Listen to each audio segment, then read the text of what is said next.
You've heard of the brave and ingenious rescue of Jews from the Nazis by Oskar Schindler, and the courageous and unlikely rescue of the American hostages from Iran depicted in the movie Argo. But nobody's heard of the daring and dangerous rescue of the Vietnamese from Saigon by John Riordon. It's a story that's never been told before. It happened nearly 40 years ago at the very end of the Vietnam War when everyone was trying to escape the communist incursion.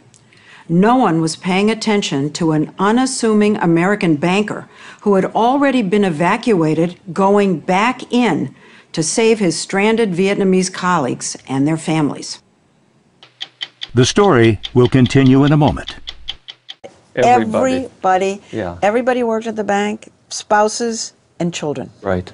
There were 105 in all who John Riordon, risking his own life, rescued in the last days of the war. How are you? Even now, 4 decades later, when they see him, they know he's the reason they're alive. Today, they're leading prosperous lives as American citizens, with children who are doctors and lawyers, and with grandchildren. Isabel, do you know my name?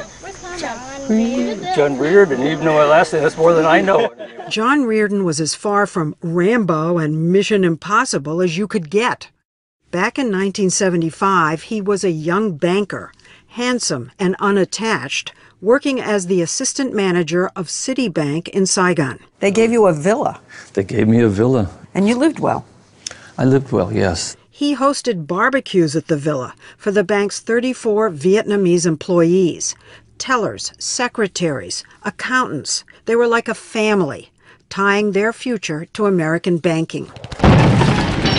But that April, communist tanks were barreling toward Saigon. Hundreds of thousands were leaving or trying to. 3 weeks before Saigon fell, John got an order from Citibank in New York: burn everything important and get out. They said, John, we've chartered a 747 Pan Am that's coming in, and we want you to take all of your staff and leave the bank and get out to this plane. By this point, it dawns on you what would happen to those people if you didn't get them out? Yeah, some of them would be killed. It's scary. It was very scary. Cook Pham Vo worked in personnel. Chi Vu was the head teller. They were hearing rumors of reprisals by the Viet Cong against anyone working for the Americans. Would you have been seen as traitors, as spies? The closer you to American, the more they think you spy. But their own government set up checkpoints to keep people from leaving the country. Without exit papers, the staff had no way to escape. John didn't want to leave without them, but the bank ordered him out. So he boarded that Pan Am flight to Hong Kong alone, and the employees were left to fend for themselves.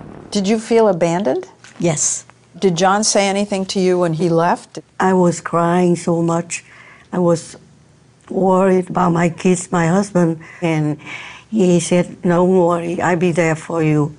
John and his bosses at Citibank spent day and night in Hong Kong cooking up rescue plans. They tried to send in helicopters, even an oil tanker, and they asked the U.S. government to help, all in vain.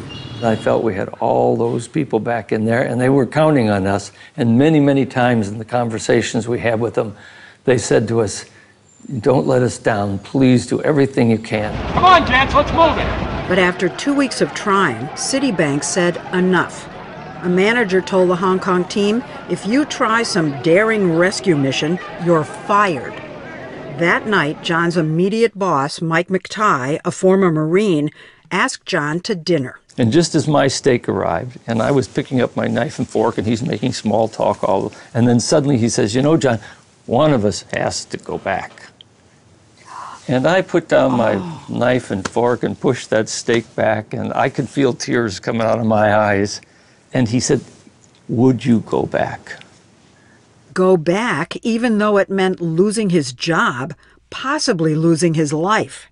And yet, 11 days before Saigon would fall, the mild-mannered banker defied his bank and better judgment, caught the very last commercial flight into Saigon, and walked into the branch. And everybody comes running around me and said, what do we do? What do we do? How are we going to get out of here and everything? But you're there under the authority of who? You're not working for Citibank anymore. No one. I'm on my own. On his own authority, John moved them with their families, all 105 of them, into his villa and another one nearby, so they'd all be ready to go as a group when and if he came up with a plan. He told them to tell no one where they were. 4 days went by. Nothing was working until a CIA agent told him the only way out now is on U.S. military cargo planes that are evacuating Americans and their dependents. He says, the evacuation has begun. Take your family and go out to the airport and process them through. And I said, well, I don't have a family. And he said, just create a wife and children, no matter who they are, and go out there and sign the document. And this is the first time you've heard this idea? Yes, yes. Try and pass off his Vietnamese colleagues, their spouses and children as his family? There were 105 of them. Do you say to him, are you kidding me? You don't say cockamamie? You don't say... No. Because there'd been so much cockamania before that. This is the time to jump on anything that looked like it was going to float. You were at the end of your rope. Yes, absolutely. It was worth a try, but not for all of them at once. He took the bank van and went out to the airfield alone to see if it would work. I walked into that processing area and somebody gave me a piece of paper. He said, list your dependents on here. And I was fumbling for what piece of paper I was going to have to write this all down. They said, just attach that to this piece of paper and keep going. So there it was were a bit of a rush. 15 names. You had a wife and 14 names. Right, that was kind of ambitious. Daughter, for the start. son, daughter, right. son, yeah. This is the paper. Wife, daughter, son, 14 kids, some older than he was. He was certifying on a U.S. government document that these were his children. Is your heart pounding? Or you yes, a palm little bit. sweating? I certainly was nervous, yes. He was stunned when the officer, no questions asked, stamped it and handed John evacuation tags. He rushed to the villa to pick the 15 up, amazed that such a crazy idea was actually working. Do you remember when he came back? What happened? We're so happy. It's an elation to see he's a lifesaver. He's an angel. But you had to keep it secret, right? Yes. You never told your parents? No, So you never said goodbye? no. Over the next 4 days, as fear gripped the city, John repeated this ruse, going back and forth to the airport 10 times, filling out papers with groups of 6 or 8. Did any of these officers ever question you in all this time? This one man, he said, haven't I seen you here before? I said, no, sir, no, absolutely not. Bang, I know he wanted to get going too. And then another time this man said, well, you've got one heck of a big family here, huh? You've been busy when you've been... I said, oh, yes, I've been here a long time. And just chopped it again. You just it was went back and back and back. hard to believe it would be that simple to do. We recently met with 7 of his daughters. They didn't think it was all that simple, since John was separating them from their husbands. All the staff women will go first, and the husband will leave in a separate group. At that moment, I was like thinking, will I ever see my husband again? Getting the husbands out was the most dangerous. Yes, because they were either in the army or working for the government. And if the MP, they saw anybody like that or they caught anybody like that, they would shoot right away. John was able to get the husbands' fake adoption papers as his sons and managed to get some of them on what he thought was safe, a U.S. Embassy evacuation bus like this one to the airport. But the bus was stopped by police looking for deserters. The driver of the bus stopped at the checkpoint, opened the door, and a Vietnamese police officer stepped onto the bus. And he looked up and down the aisle, and I thought, this is it. We're all going to be taken off this bus and shot. But in a split second, a woman sitting in the front seat, a Vietnamese woman, leaped up toward the policeman and poked her hands into his stomach. I thought she knifed him. And then I saw a bag of something move from her hands to his hands, and I thought, aha, it's a bribe. Bag of money. Bag of money, yes. The bribe worked. He waved them through. The last group of men at the villa were afraid to risk another bus, but John was out of ideas. Finally, one of the men thought up an ingenious plan. They pretended they were delivering bundles of money to the airport in the bank van. They even called the police for an escort like this. And they had rifles and everything, and they just led us right through the gates of the airport. You just went right on the plane with these guys? Right. They were safe. All of them? All of them. One of them was Chi's husband. Every time I ask you about John, you cry. He's so kind, you know, to stay behind and took us out. He did so much for us. He saved my kids and my husband. They flew on one of the last planes out of Saigon. After that, the only route of escape were the helicopters at the U.S. Embassy. Within a few days, Viet Cong tanks rolled into the presidential palace. The war was over. What followed were years of starvation and brutal repression. Many who tried to escape by boat drowned at sea.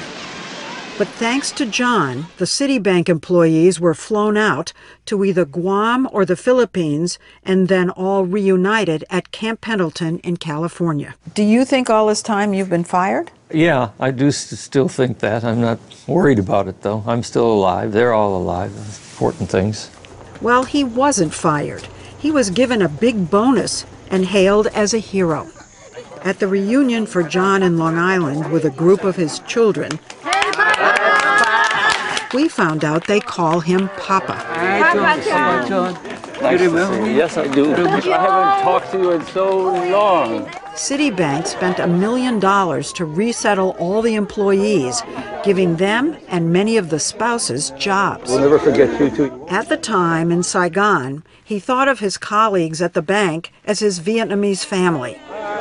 40 years later, still his family, but now as American as... Do you think the people who came here have had good lives? Yes, I do. How many children do you actually have now, and grandchildren? I just keep using the number 105, but the grandchildren, don't ask me. I can't keep up with that.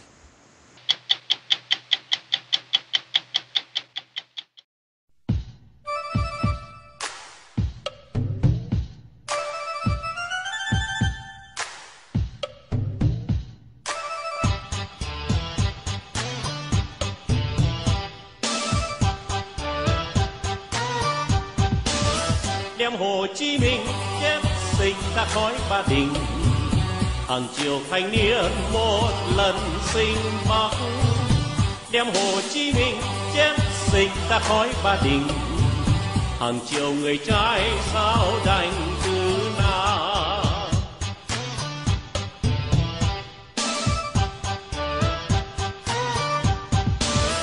Đem Hồ Chí Minh chết sinh ra khói Ba Đình, hàng triệu sinh linh sẽ được siêu thoát. Đem Hồ Chí Minh chết sinh ra khói Ba Đình, hàng triệu triệu dân sẽ được tái sinh.